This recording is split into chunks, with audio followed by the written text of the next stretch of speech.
Hello and welcome to another Drive-In Double Feature. I'm Ryan, I'm Nathan. and this is the podcast where we talk about two movies a week every Tuesday and Thursday. But before I get into anything at all, we have a Patreon over at patreon.com/Drive-In Double Feature podcast. Just some epic battles of Ooh, wits over this, there. this sounds like Raid Shadow Legends. That's what this episode's brought to you by. Oh, Not really? really. No, not really. Not really, but no, it is. We play some fun games over there the last couple of weeks over there. I'm in the hot seat. Nathan's in the hot seat over there. Mhm. We're each testing our knowledge to see, and who knows more about the Oscars or who knows more about the quotes from the movies that we talked about. Go Mhm. in there and find out and listen over on the Patreon, which only costs $5 a month. But don't worry, no games here, none at No, all, no, God, no, we would never. never. So let's dive into some no games right now with 1966's Gamera versus Barugon, directed by Shigeo Tanaka. Right? This is the second one for Gamera. And like I said, Gamera on the last round, super big hit. Like they were totally unexpected. Like I said, they Mhm. were very much like treating it as a lesser feature.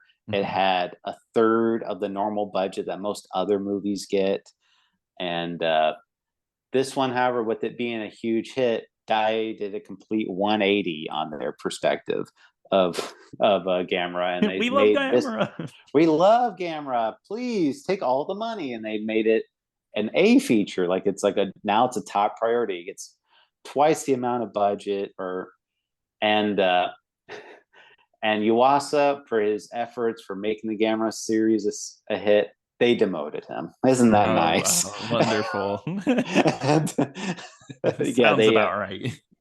yeah. So I mean, Yuasa, he directed the very first one, and they demoted him to a special effects director. So he was doing like the Subaraya role that that Gotcha. Godzilla was doing. So not really a demotion. I mean, but he's still not getting top billing on the directing. So he still has a very integral role, but it's very it's a little upsetting. It's just like this guy had like basically overcome the odds, and it's just like, Mhm. all right, let's get some real talent here, Yeah, buddy. Like, yeah, it's not like, oh, maybe this guy is talented. It's like, oh, this guy somehow succeeded. Like he beat the odds, but he's not actually talented. Let's get a real talented person in to make this perfect. right, and that's where Shigeo Tanaka stepped in. I mean, because he is a veteran director at this point, and like I Mhm. said, in the last episode, Iwasa is still not really seen as a competent director because his first movie was such a dud. Mhm. But um, this one, like I said, he takes full responsibility, full credit for the special effects. And I got to say, I mean, despite what you may feel about the movie, which we'll talk about, it does show. I mean, it's like not like they were there. There's at one point they placed scenes from the first movie compared to this one, and it's like night and day difference, like Yeah. compared to how they look. No, and I totally agree. Like it's a complete 180. And it's funny because they try to merge the scenes together, right? Like it's like they play the very end of the movie at the beginning with the narrator, and it's like, oh, this is actually like, it just this is taking place directly after. And it goes from one footage to the other. Well, yeah, it's so like how the last movie ended, which we said is that Gamera was put onto a rocket ship and launched to Mars. Hmm.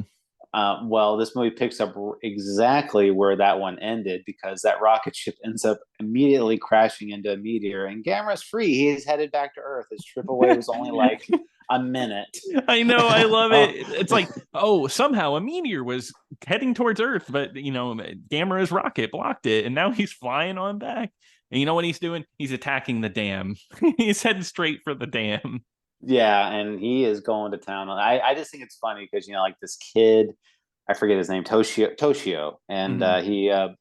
he was so sad to see Gamera go, and he's like, "I'm going to visit you one day, Gamera." And it's just like Didn't You, he? Did and he's already back. well, that's what's nice. That kid doesn't have to be an astronaut now. No, he doesn't have to be an astronaut. He can do something else. Yeah, so But, his plans opened up. Uh, yeah.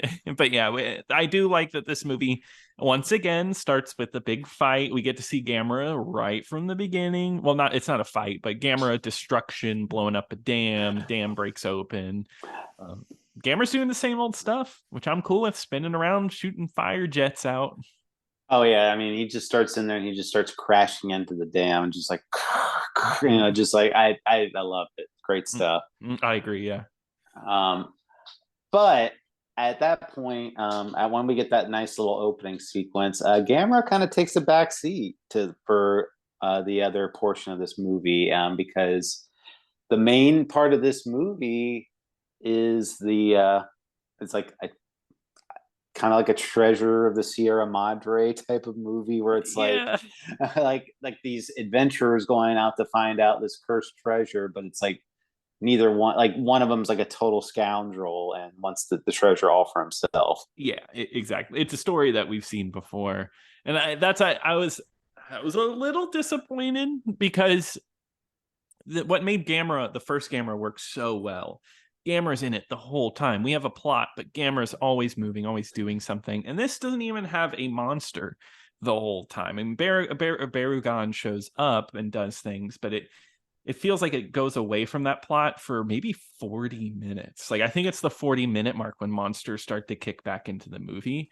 And it's a little like, oh, all right, I wanted more Gamera. And this movie's an hour 40-minute movie, which is pretty long for a monster flick. So I mean, but what did you think though of the human plot? It was interesting, maybe just a little too long. That's my thing. I think it drags. I did like it because I mean, Yeah. I mean, I think it would have worked better if it wasn't a Gamera movie and it's like you're Mm, just kind of like sitting there waiting for Gamera to show up again. mm, But I do like, it's they make that one guy like the main bad guy, Onodera. Like he mm. was like the main bad guy because he was such like an evil guy, like in Very this whole conniving. process.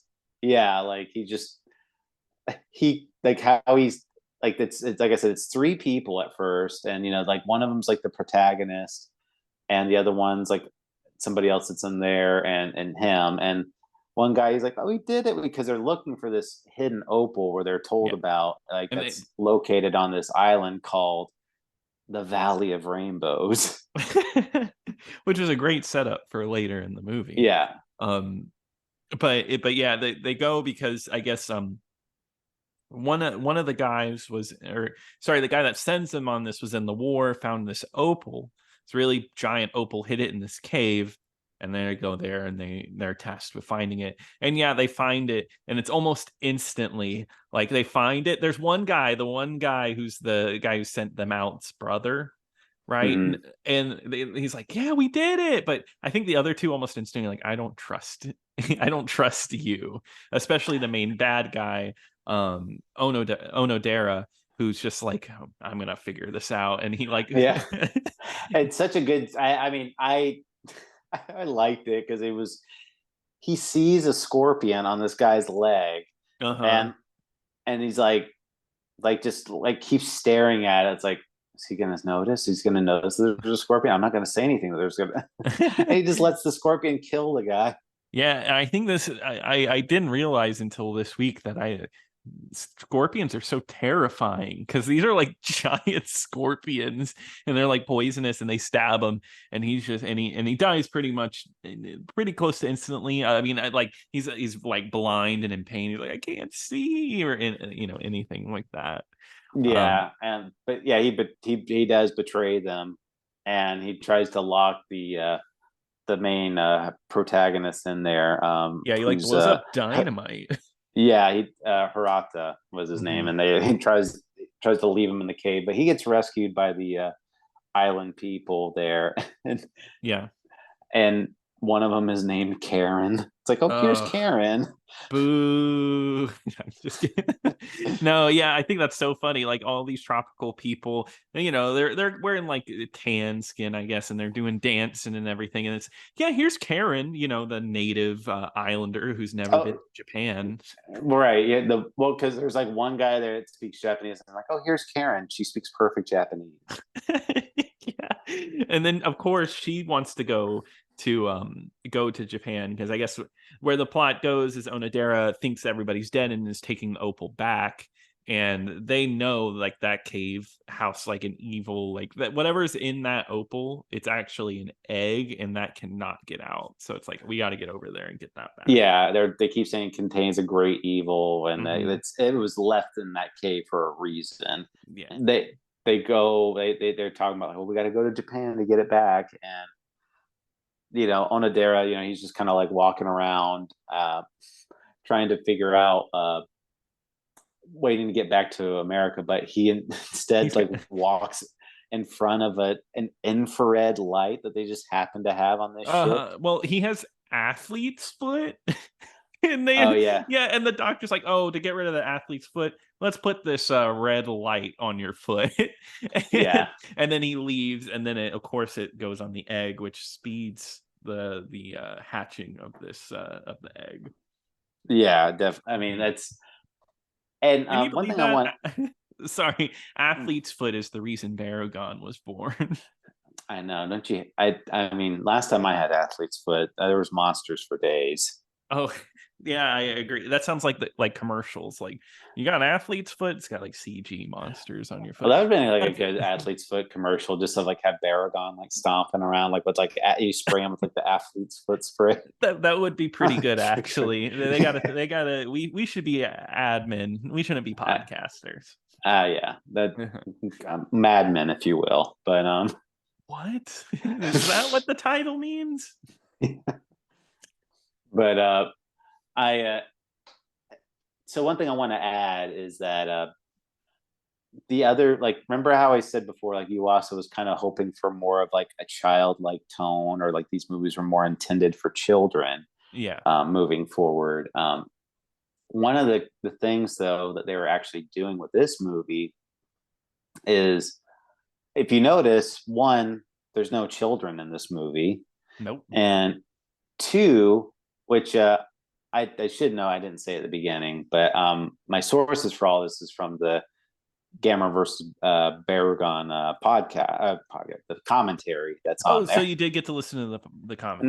Not all of it, but I got Okay. majority of it. But anyway, yeah, they were talking about like how they were more intending for this one to be a very serious Mhm. movie. Like And it's you could more tell. like they're saying like, hey, this is going to be more adult like and everything.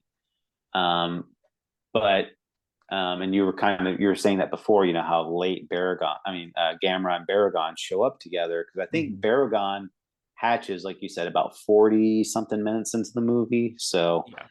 and then I don't think Gamma Reese shows up again for another like 10 minutes. So it's like Yeah. 50, like it's like 40 minutes since the last time we saw Gamma on screen.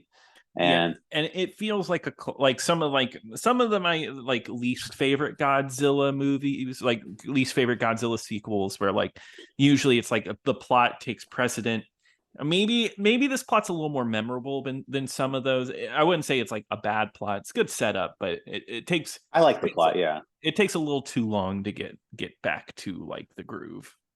Yeah. And that's one thing that they were saying about this movie, is that they wanted to take out the more childlike tones Mhm. of the original one. And the reason why I brought this up is because in this scene where Onodera like gets hit by the infrared beam, is that was supposed to be like a more comical scene where he slips on a banana peel, Oh yeah, yeah. and I can't believe they did that they because cut that, like they cut that out. but they kept like the slip, like the he throws the banana on the ground, but the slip isn't in the movie, right?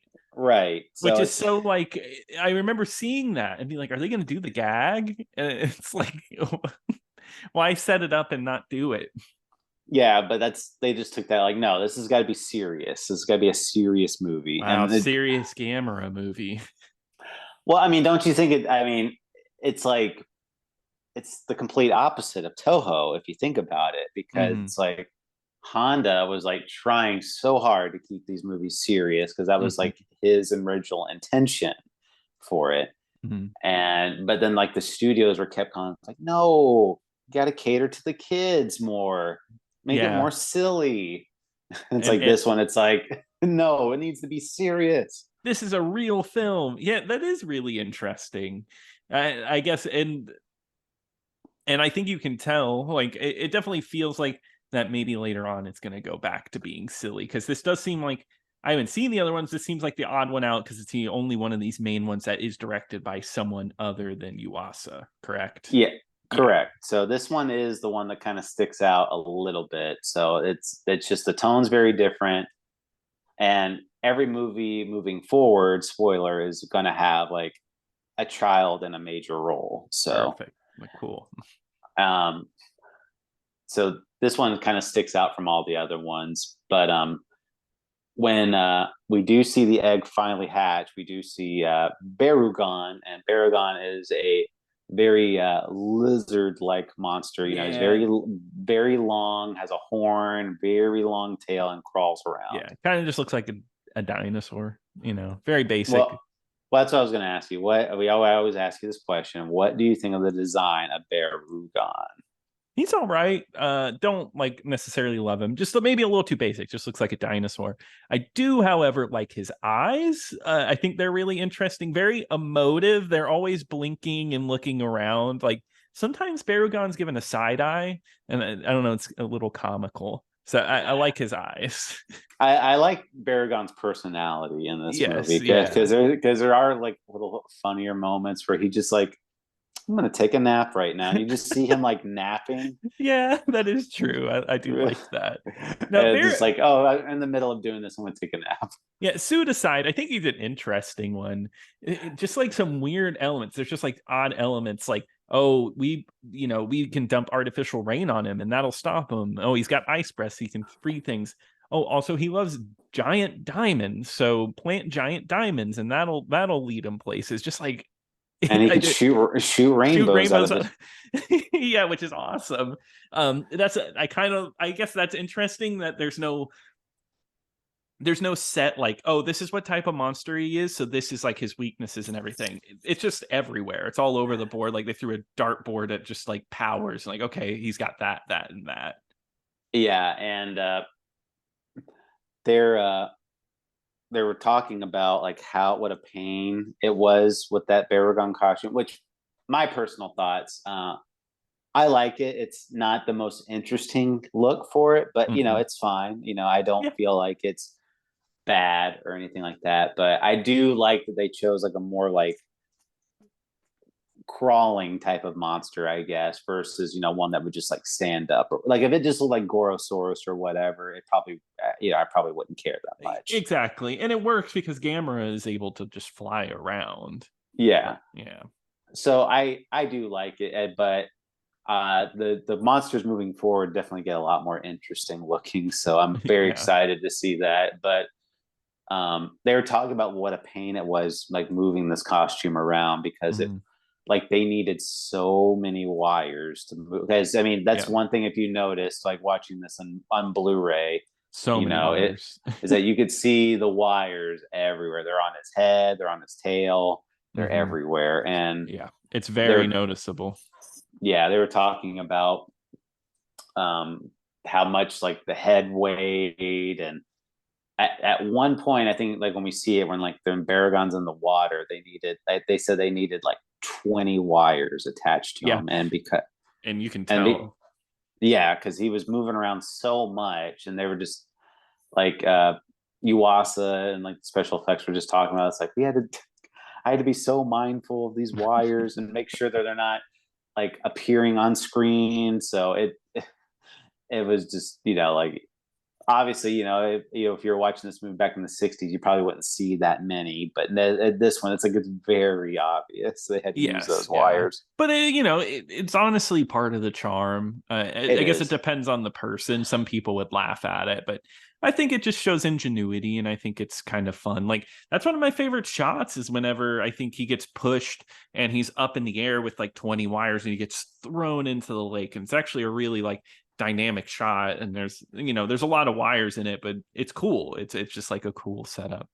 Um, yeah, I agree. I mean, Mhm. and the whole issue, the reason why he was doing ice breath is because originally Gamera was going to be fighting ice aliens. Yes, I did. I saw one of the special features where a guy kind of introduced the movie, and they talked about a little bit about that, like the ice aliens, which it actually would end up being just a different movie.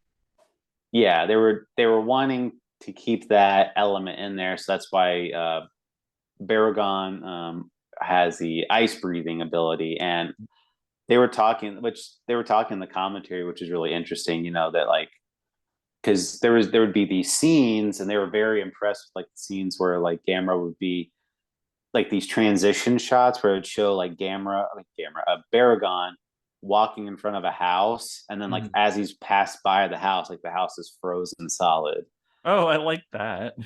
So and they're talking like how like how, you also talking about like we were up for days doing that one shot, like just Yeah, I heard that like he was like behind the scenes. You also was just upset by how much they cut out of his movie. Out, it's not his movie, but cut out his special effects from the movie. yeah. And that's if there's anything to give this movie really praise for, which I mean, spoilers, I did like the movie, but Yeah, uh, yeah. but the biggest praise I'd give this for this movie is honestly the special effects. I mean, I know it's not the same special effects as you'd see in other movies, but for the time, I really liked a lot of the special effects in this movie. Yeah. No, I agree. I don't think I loved it. I think it was fine, but I enjoyed it. But I do think those are the highlights are the special effects, like his freezing, because Gamera and him do get in a fight later, and his ice breath freezes Gamera in place, and Gamera's like all in white, can't move, and Mhm. just his eyes are moving. Small stuff like that I think is like really interesting.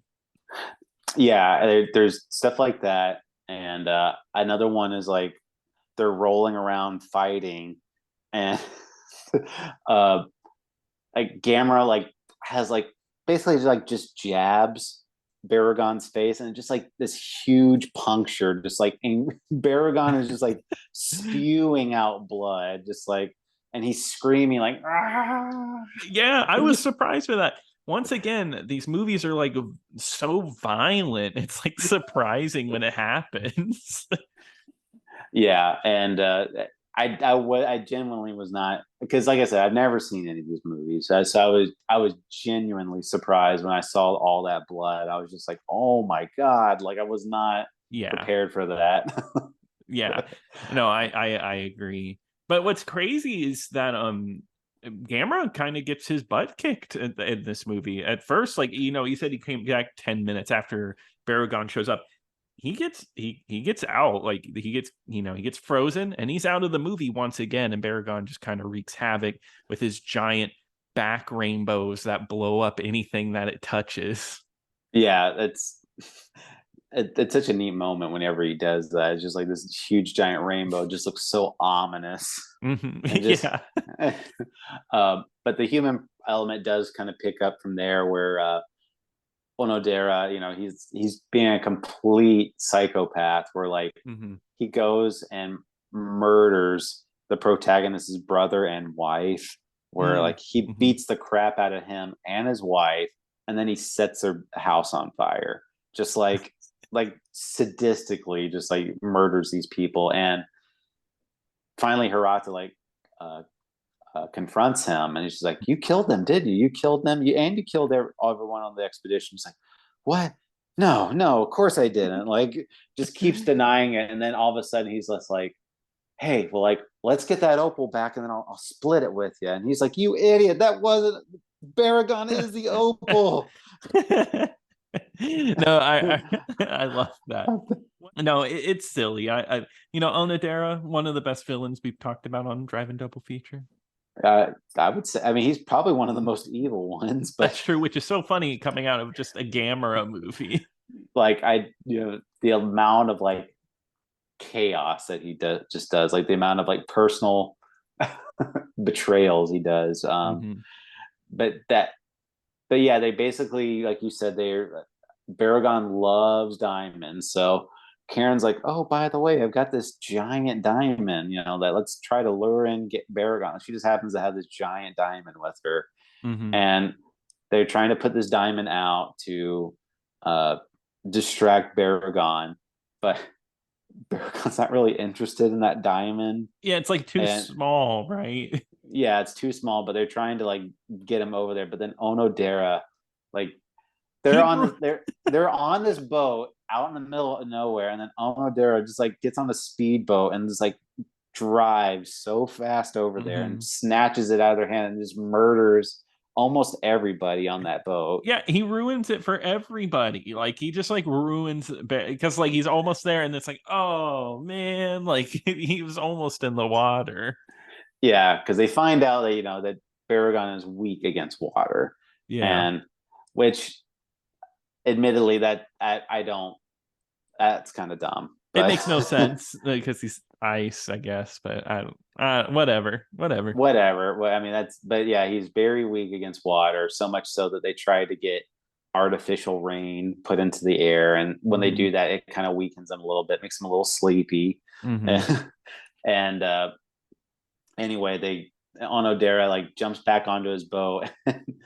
Baragon just snatches him with his tongue and like eats him with the diamond. That's oh yeah, I forgot about his tongue. We haven't mentioned his Yeah, giant tongue, which yeah, is his giant, another insane element of very. this guy. I'm just gonna say very phallic looking tongue. It's Oh yeah, just for sure. Yeah. like I was very disturbing looking. I Just agree. because there's like the one scene too where like he sticks out his tongue, but he doesn't do anything. He's just like, no, he just like changes his mind and just like retracts his tongue back in. I'm just like, ugh. Yeah, I love that this little guy has like a personality, like Yeah, he actually would be like, "Oh, no, I don't want that." yeah. He's very laissez-faire. He does whatever he Mm-hmm. feels like. Yes. You know, um, but yeah, they do end up. Gamera does come out back again, and once they figure out that it's water is his weakness, like Gamera does get the better of Baragon and gets him into the water and drowns him. Yep. Yeah, and they finally have their big fight. He drowns him at the end. A good fight. The monster fighting looks good in this The movie. monster fighting is good in this one. Like I Yeah. said, the effects in this movie are my favorite part about the movie. Like that's the Mhm. shining part about it. And they have their fight scene, and they said like that was probably one of the most difficult things to shoot, was getting Baragon's costume into the water because it kept floating because it was so Mhm. heavy. So they Yeah. had to they had to like take it apart like piece by piece to like get it in the water. Oh my god. Sounds So miserable. yeah, they were talking about how hard it was, and Mm. but yeah, that the movie kind of ends on somewhat of a somber note, Mm. which I do like because it's the main character, he's basically realizing like, oh my god, like my greed for me trying to get this treasure is resulted in all these people dying. Mhm. Yeah, so I mean, I was kind of surprised, they went in there, but of course, because there's a female in here, Karen immediately falls in love with the guy. Oh, of course there has to be a romance here. Yeah, Yeah, and I think def, she wants to stay in Japan with him. Or wait, yeah. no, no. Yeah, yeah, they want to stay in Japan together. Well, yeah, because he's like, oh my god, I can't believe I did this, and she's like, you won't have to go through it alone or whatever, and just it's like, okay, there we go, Mhm. ties a nice little bow on everything. Yeah, they won't return. What? They don't have a kid, and that kid's Gamera's friend. No, no, no, Oh, no, Karen Jr. damn! I wish Karen Jr. Kevin or Yeah, there we go. Yeah, Kevin, Kyle. but yeah, that movie that's pretty much it for the movie. I like I said, it's very much more adult orientated. They said like Yuasa, he said went to a lot of the screenings himself and Mhm. watched it. And one thing he noted was that a lot of the children were very restless throughout Mhm. most of the movie until the monsters would appear on screen, and Hell, just there. my adult ass was too. So Were you doing what the kid? He said the kids were like playing in the aisles and running around the theater, yeah, and but it was my bedroom. yeah, you're just like running around the bed, Uh-huh, yeah, throwing my popcorn everywhere. jumping on the bed. Wee. Yeah, because it just was so boring. But yeah, they said that. I didn't look at the box office. I haven't read, but I want to say it wasn't did not make as much money as the original. Mhm. Um, and I think a little bit of the charm is lost here from the original. I mean, I no, I totally agree. it's not it's not a bad movie. I liked it overall. Mhm. I did like it, but I I wanted a little more my monster movie, like I said, and I feel like they focus really heavily on the human plot line, and that seems like what they were trying to go for, though, is like, oh, well, we want to make a very serious adult themed movie with like murder, betrayal type of thing, where it's just, and then make the monsters kind of like a secondary element to it. Yeah, and I think that's why I don't love this movie. I think I do like it. Like I would say I came out of it positively, but like I'm just mirroring what you say. Or said it's a step down. And that's why like I couldn't say like I recommend this one. I like if you watch it, you're not gonna have a bad time. But if I was like, oh, watch a Gamera movie, watch the first one. The first one's like a great movie. This one's kind of a step down. Yeah, I mean, I would say, if you like kaiju movies, this is not a bad one to watch, Mm, though. that's true. So but as a like going in blind sort of thing, no, I couldn't give it a recommend. But assuming you like kaiju movies, I think you'll like this one, though. Hmm. Um, well, one behind the scenes thing I didn't get a chance to reveal yet was the main character Hirata. So, um, one thing we've kind of talked about in the past is how actors are kind of like part of like these studio stables or like this lineup of stars where they're like their contracts are owned by these studios. Hmm. Um, and one thing they revealed in the commentary, which I thought was interesting, is that Japanese actors, like if they were told to appear in a movie, like they're Hmm. like, "Oh, you're going to be in this movie," they couldn't say no back Oh my then. God. It's like MGM like in the 30s. Yeah, it's just like they were on contract, so it's like if they tell you you're going to be in a movie, it's like that's the movie you're going to be in. So, That sucks. So um, you could be in a stinker. well, and that's the thing. So, like Hirata did not the guy that played Hirata, which was what was his name again? Kojiro Hongo Hmm. was the main character of this one, and he did not want to be it because he's just like the direct quote was like, "I couldn't believe somebody thought I was suited to star in a monster movie or whatever," and just Oh was, man. and he went out of his way to prove that he was sick and like he was just too ill to be in this Gamera movie, like, Oh my and he God. kept making up all these excuses, and he said like one day like the producers like showed up at his front door, so he made it, so he did what they did in the movie Parasite. He made some like tissues look real bloody and like oh my god, like look at it here, and Oh my God. but Okay. So he really didn't want to be in this movie. they didn't want it, but they kept holding up the production, so he ended up having to do it. But don't worry, he's going to be in a bunch of other ones, just like all these other actors and like all the other Godzilla movies. Yeah, just gonna keep popping back up. That's the power of the studio system. Yeah, no choices. They don't. Yeah. I mean, that's isn't that nice? You don't have to ever worry about choosing to do something. It just tells you to do it. That is nice if you can guarantee a career, like instead of like yeah, I can imagine like he stars in one bad movie and the whole public's like, I hate this actor, and they're just like, all right, bye. Even though he Yeah, didn't get to choose to be in the movie. but we'll talk about it in the next one. but they do kind of change their direction of what they're going to be going with the series, because this one was kind of a little bit of a misfire from what they would from the original intention. So they would kind of go back into the first one and see what the first one made successful, which we'll talk about in the next Gamera movie. But I think that's going to do it for this one. So Nathan, what are we going to be talking about next time? All right. So Ryan, we just got done with the Oscars, right? This month, it was a big time. We were celebrating the best of movies. So, here at Drive and Double Feature, we're going to continue that. Yeah, we should celebrate the best of the best. And I found this, the Razzies, I think, the Golden Raspberries. It seems like they also award movies. Have you ever heard of that institution? I mean, I'm a big fan of the fruit. Yeah, me too. I love when my iced tea is flavored with it.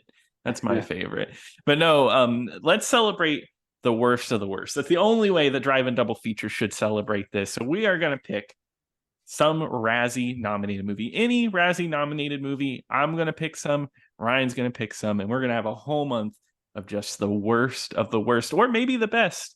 Hey, we've talked about the Razzies nominating good movies. Also, we should make fun of child actors this month, because that's what the Razzies love doing, right?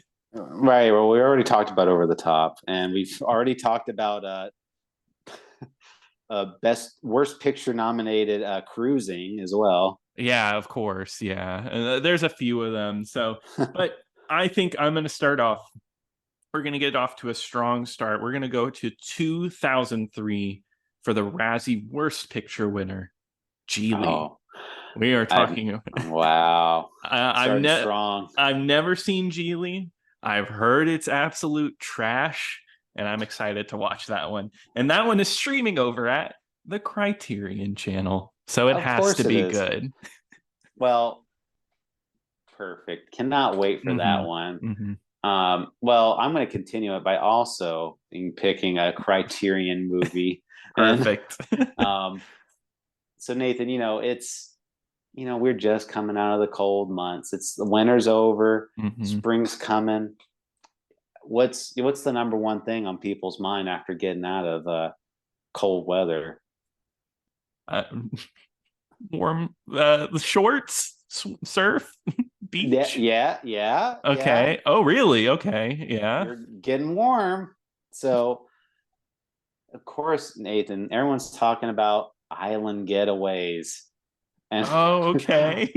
So, Nathan, we're going to be talking about the worst picture winner from 1988's Cocktail. I want to take you to Aruba, Bahamas, whatever, however. Yeah, now I'm pumped for this one. I've actually never seen Cocktail. I haven't either, but I'm ready for a tropical drink to melt in my hand. Yes. So, with no cup, I'm just holding it in my hand. Yeah, just like cupped up, like you went to the lake or something. Yeah.